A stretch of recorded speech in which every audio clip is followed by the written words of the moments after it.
Let's move into main topic number 3. Alu, what is our third main topic today? Main topic number 3 comes to us from Janet, who says, "You've been saying it every week, John, and yet it's true. How does House of the Dragon do it?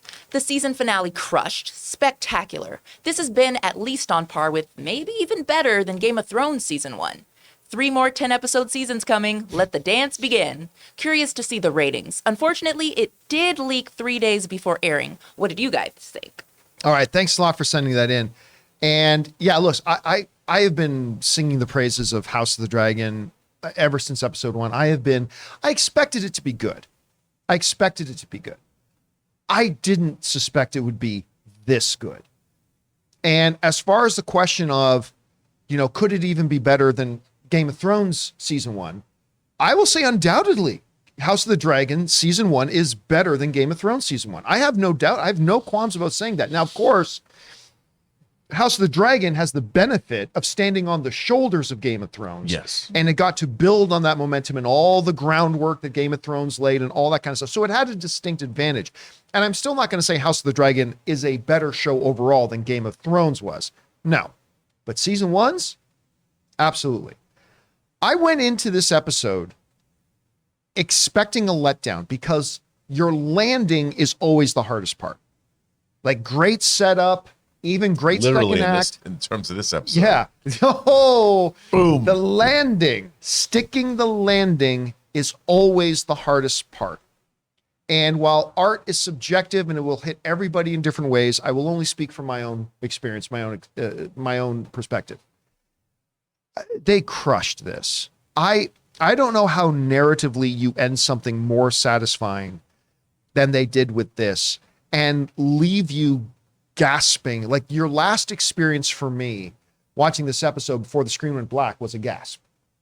And that's my last experience with it was, and without going into spoilers, and of course, a little bit later today, guys, at 3:00 Los Angeles time, we will be doing our House of the Dragon open spoiler discussion. So make sure you come on back and join us for that. So in a non-spoilery way, the episode ends with the character whose back is to the camera, turning to the camera. And I had chills, like absolute chills. And no, that's not a Night King pun. I had absolute chills when that happened, and something else happens in the episode that I did not see coming at all. The characters, again, are really showing they are. The themes of loss that Rhaenyra deals with, like they talk about it in the post episode, walk up to it as well. You finally see they get to it. It is now, the dance has begun. The dance has now begun. And I'll tell you, just from a dramatic sense, it and Andor are both doing such a good job of not having tons of action and yet having me thrill riding on the edge of my seat with every scene, with every line of dialogue, with every character interaction, with every piece of the board on this game. I am enthralled by it. I thought they killed it in the final episode. I am drooling for season 2. I know they weren't sure it was going to go over well with the audience. I heard some of the executive producers talking, like going into it, they know they made a good show, but you just don't know how the audience is going to respond to it. Are they going to accept this? Are they not? Is it going to be rejected? So they didn't even know if they were going to ever do a season 2. They hoped they would, but now I cannot wait. Rob, you saw the season finale of House of the Dragon, which, by the way, it sucks that this show is now over. But what did you make of the finale? Guys, we want to take a moment and thank a sponsor of today's video, Wondery, and their new podcast, the official Lord of the Rings, The Rings of Power podcast. Guys, it's time to go deeper into the canals of Numenor, the mines of Khazad-dûm, and more with the official The Lord of the Rings, The Rings of Power podcast. Host Felicia Day and several special guests provide an inside look at the groundbreaking series and what it took to bring Middle-earth to life. Each episode of the official podcast features exclusive interviews with the series showrunners J.D. Payne and Patrick McKay, including the very first full breakdown of the incredible season finale. Felicia also goes behind the scenes with the cast and crew to bring you jaw-dropping stories and Easter eggs that you won't want to miss. So watch The Rings of Power on Prime Video and listen to all 8 episodes of the official The Lord of the Rings, The Rings of Power podcast for free on Amazon Music. Download the Amazon Music app now. Oh, I mean, I loved it. I love that they decided to give us the name of this episode is The Black Queen.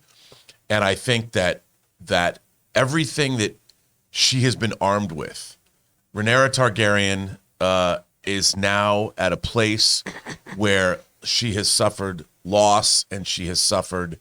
She's all the things she needed to know to be an effective leader. And look, she's tried. Even at the beginning of this episode, you one character says to no spoilers, but somebody that you might have thought would not be sympathetic to her points out to another character that shouldn't be sympathetic to her that she did something surprising. Yeah. And which showed her wisdom and very much how her father's leadership style has rubbed off on her.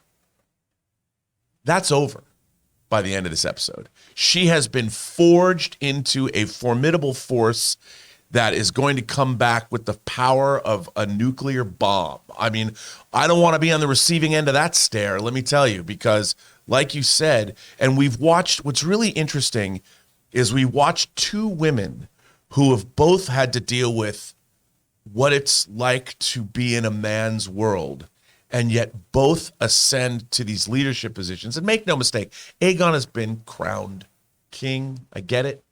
But this is really now the story of Alicent and Rhaenyra, as it's always been. And it's going to be really interesting to see these two women. Hell hath no fury, let me tell you. And by the way, first of all, commendation. You didn't put a single spoiler in that. But I was giggling at first because I kept half an eye on the live chat. And as soon as you started talking, people were writing, spoiler time. And Brian E. in the live chat said, Robert the Spoiler, first of his name. But I want to point out, not one spoiler in all that.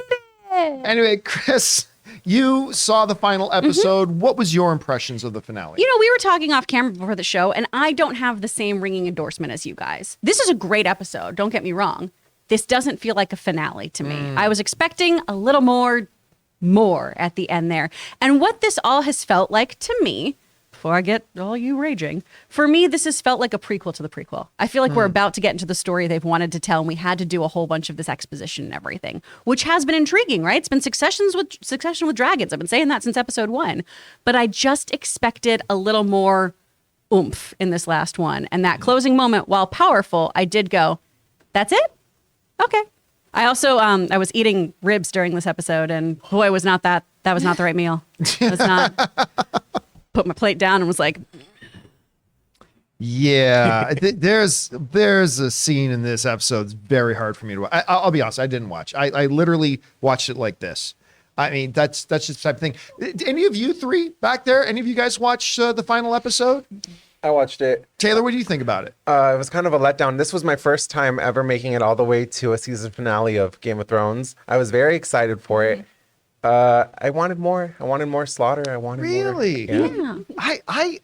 It's just so funny because, again, this is the beautiful thing about the art is that we all have different experiences. Because I walked away from it going, I can't imagine this being any better. I have to say, there was, again, no spoilers, there was a single shot in this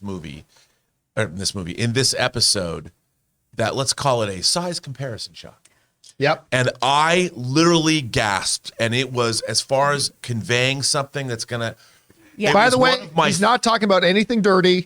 He's not talking about anything dirty about size comparison. I'm just saying that there's a sequence in this show, credit where credit is given. It is a stunningly designed effect sequence. And it deserves, give it the Emmy because, my God, was it stunningly beautiful. It was very cinematic. Saying movie instead of TV show feels right for that scene. Unfrickin' believable. And I have to tell you, it was terrifying and scary and awe-inspiring all at the same time. I get that a lot. All right, guys. Question is for you. What did you think about the finale for House of the Dragon? Did you maybe find it a little underwhelming? You were looking for more? Did you find it incredible and everything you hoped it would be? Whatever you guys think, jump down to the comment section below and let us know your thoughts.